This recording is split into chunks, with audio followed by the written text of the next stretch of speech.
ஓம் நமோ நாராயணாய. நாலாயிர திவ்ய பிரபந்தம்.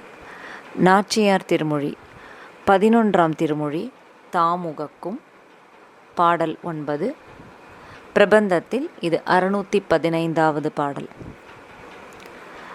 கண்ணாலங்கோடித்து கண்ணி தன்னை கை பிடிப்பான் தின்னார்ந்திருந்த சிசுபாலந்தே சழிந்து அண்ணாந்திருக்கவே ஆங்கவளை கை பிடித்த பெண்ணாளன் பேணும் ஊர் பேரும் அரங்கமே. ஆ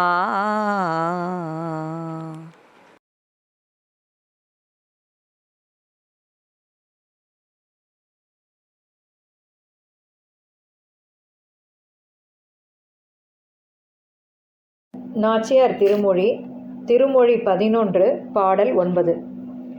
கல்யாண சன்னாகங்களை எல்லாம் பரிஷ்காரமாக செய்து முடித்து கல்யாண பெண்ணான ருக்மிணி பிராட்டியை பாணிகிரகணம் செய்து கொள்ளப் போவதாக சம்சயமில்லாமல் நிச்சயமாக நினைத்திருந்த சிசுபாலனானவன் அவமானப்பட்டு ஆகாசத்தை நோக்கி கிடக்கும்படியாக நேர்ந்த அச்சமயத்திலே அந்த ருக்மிணி பிராட்டியை பாணிகிரகணம் செய்து அருளினவனான ஸ்ரீகிருஷ்ணன் பெண் பிள்ளையை பெற்றவர்களுக்கெல்லாம் துணைவன் என்று பிரசித்தமாக கருதப்பட்டவன். அந்த பெருமான் விரும்பி எழுந்தருளியிருக்கிற திவ்ய தேசத்தினுடைய திருநாமம் திரு அரங்கமாகும். ஸ்ரீ ஆண்டாள் திருவடிகளே சரணம். After doing all arrangements with pomp and thinking that without any doubt and firmness that he would marry Rukmini Devi, Sisubalan was defeated later and was put to great shame, and he was made to fall on the ground as he was defeated, with his face facing the sky.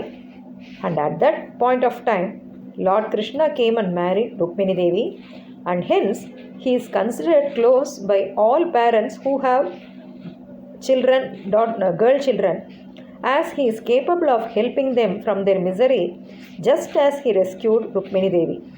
And the place which is favorite to him and which is divine and where he graces all his devotees is called as Sri Rangam.